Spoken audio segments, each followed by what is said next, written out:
قادر مندوخیل صاحب سے بات کرتا ہوں. قادر صاحب, آپ نے تو مطالبہ ہی کر دیا ہے نواز شریف صاحب کا, شہباز شریف صاحب کا, اون چودھری صاحب کا, عطا تارڑ صاحب کا, کہ یہ قرآن پہ حلف دے دیں. یعنی آپ کو اتنا یقین ہے کہ یہ لوگ جیتے ہوئے نہیں ہیں؟ نہیں تو یہ تو آپ میڈیا سب کہہ رہے کہ نواز شریف صاحب, شہباز شریف یا مریم صاحبہ ہاری ہوئی ہے 70,000 ووٹوں سے. تو میں نے یہ اس وقت یہ سوال کیا تھا, میرے خیال مومن صاحب نے وہ ویڈیو دیکھی ہے. ٹھیک ہے. اس وقت میں نے یہ کہا کہ اگر کہتے ہیں کہ شہباز شریف صاحب ہارا ہوا ہے تو عطا تارڑ کیسے جیت سکتا ہے بلاول صاحب کے مقابلے میں؟ ٹھیک ہے. تو ادھر قرآن پہ ہاتھ رکھ کے بتا دے. آج بھی میں کہتا ہوں عطا تارڑ صاحب قرآن پہ ہاتھ رکھ کے بتا دے کہ اگر وہ ان کا قائد ہارا ہوا ہے تو وہ کیسے جیتا ہوا ہے. یعنی آپ یہ میں نے سوال کیا تو جو آج بھی کروں گا آئندہ بھی کرتا رہوں. نہیں, میں یہ کہہ رہا ہوں کہ آپ کا یہ سوال بالکل بجا ہے, اور آپ کہہ رہے میڈیا یہ ریز کرتا ہے, تو میڈیا کے کہنے سے کیا فرق پڑتا ہے سر؟ آپ کے کہنے سے فرق پڑتا ہے. آپ لوگ کے تعدی ہیں, آپ لوگوں کے ووٹوں سے یہ وزیر اعظم بنے, آپ لوگوں کے ووٹوں سے. اچھا ایک میں نے سوال کر لیا, میں یہ پوچھ رہا ہوں, یہ سوال میں آپ کا شک ہے, اس سوال میں آپ کا شک ہے کہ آپ کو یقین ہے کہ میاں محمد نواز شریف, شہباز شریف اور یہ جو عطا تارڑ ہے یہ نہیں جیتے ہوئے؟ دیکھو عطا تارڑ کا تو مجھے پوری یقین ہے, اور باقی تینوں کا آپ لوگ ان سے سنتے آ رہے ہیں کہ یا پی ٹی آئی والے کہتے ہیں, کوئی مسئلہ نہیں ہے نا. فارم 45 تو بڑا واضح ہے. ٹھیک ہے. میں پی ٹی آئی والوں کو اکثر چیلنج کرتا ہوں, یہ فارم 45 کی بات کرتے ہیں ہمارے بارے میں.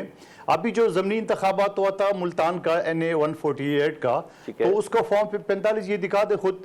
تو یہ ساری چیزیں تو ہے, لیکن ایک سوال ہے, مومن صاحب جو حوالے دے رہے ہیں زبیر صاحب کا, زبیر صاحب کو تو پارٹی سے نکلے ہوئے زمانہ ہو گیا. وہ تو جو بات کہے گا اس کے اوپر کوئی کسی کو یقین تو کرنا بھی نہیں چاہیے. چلو اگر وہ سچی بات بھی کرتا ہے, کیونکہ سچی بات اس وقت کیوں نہیں کرا تھا جب مسلم لیگ نون میں تھا. کوئی بھی نہیں مگر کرتا. آپ تو آج بھی کہتے ہو ہم نے ان سے بات کرنی ہے. بھائی آپ تو پی ٹی آئی تو آج بھی کہتے ہیں کہ ہم نے آرمی چیف سے بات کرنی ہے. تو آپ ان کی باتیں کر کے کیا کرو گے مجھے بابا؟ تو اس کے اوپر تو آپ باتیں کرو, خود تو آج بھی آپ مطالبہ کرو کہ ہم نے آرمی چیف سے بات کرنی ہے. تو یہ کیا ہے؟ ٹھیک ہے. اچھا چلے مجھے صرف یہ بتا دیں کہ اب چین بھی کہہ رہا ہے آپ لوگ سیاسی جماعتیں استحکام لے کے آئیں, بات کریں.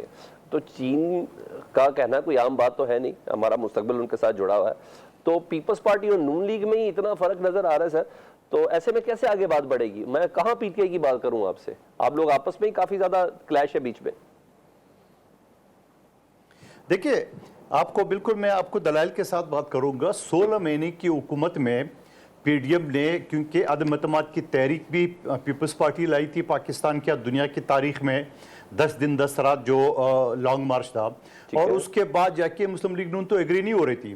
اور مسلم لیگ نون اللہ کر کے جب ایگری ہو گئی ہے تو اس میں ان کا یہ فائدہ ہو گیا ہے کہ نواز شریف صاحب پاکستان آ گئے, 7 منٹ کے اندر ان کے کیسز ختم ہو گئے, نادرا کی ٹیم انگوٹھے لگوانے کے لیے ایئرپورٹ پہنچ گئے, ان کو ساری فیسلٹیز مل گئی ہے. تو اب دوسری بات یہ کہ ہم یہ کہنا چاہ رہے ہیں کہ یہ ساری چیزیں تو ہو گئی ہے, ہم نے آپ کو کندھا دی ہے, سب کچھ کیا ہے, لیکن بات یہ کہ آپ نے اس وقت بھی ہمارے ساتھ دھوکہ کیا ہے. ہمارے ساتھ جو 90% سندھ ڈوبا ہوتا پانی میں آپ نے وعدے کیے, آپ سے مراد شہباز شریف صاحب, وہ وعدہ پورا نہیں کر سکا. پھر میرے اور شہباز شریف صاحب کا حلقہ جہاں بلدیہ ٹاؤن NA 242 کہلاتا ہے, وہاں کے 5 منصوبہ خورشید شاہ صاحب وزیر تھے, منصوبہ بن گیا, فنڈ کی انہوں نے باقاعدہ کمٹمنٹ کی, عین ٹائم پہ انکار کر دیا ہے. تو اور پھر اس کے بعد ہم نے کہا چلو ٹھیک ہے, وہ تو افراتفری والا دور تھا, اس بجٹ میں تو رکھنا چاہیے تھا نہ. تو کہ 5 منصوبہ کے لیے الحمدللہ سندھ حکومت نے ہم نے جو لوگوں کے ساتھ وعدہ کیا, کمٹمنٹ کیے, سندھ حکومت نے اپنے طور پہ, جبکہ یہ وفاقی حکومت کا کام تھا, اپنے طور پہ 12 ارب 75 کروڑ کا ہب ڈیم سے بلدیہ ٹاؤن جو نا وہ پانی کی لائن کی منظوری دے دی, جو کہ 1 سال کے اندر مکمل ہوگی. اور پھر شہباز شریف صاحب آئے گا. کتنے سالوں سے ہے یہ منصوبہ؟ اس پہ کتنا بجٹ لینا ہے سر؟ K4 K5 اس پہ کتنے سالوں سے یہ منصوبہ ہے؟ کتنے بجٹ میں اس کے اندر پیسے جا چکے ہیں؟ کتنے سالوں سے جا چکے ہیں؟ کتنی حکومتوں سے جا چکے ہیں؟ وہ آپ وہ جو بات کر رہے ہو, آپ یہ سوال جو آپ اٹھا رہے ہو وہ K4 کی آپ بات کر رہے ہو, میں K5 کی بات کر رہا ہوں. ٹھیک ہے. K5 ہب ڈیم سے بلدیہ ٹاؤن NA 242 لائن آنا تھا. ٹھیک ہے. اور اگر شہباز شریف صاحب کرتا اس وقت یہ منصوبہ بڑھاتا کہ تاکہ وہ باقی اگلی ضلعوں تک بھی جائے 50 ارب کا, لیکن نہیں کر سکا. ابھی ہم نے مختصر لائن جو نا بلدیہ ٹاؤن کے لیے 12 ارب 75 کروڑ کا منظور کرا ہے, جو کہ اسی سال کے اندر انشاءاللہ مکمل بھی ہو جائے گا. ٹھیک ہے. دوسرا جو K4 کی طرف آپ کا اشارہ ہے, K4 میں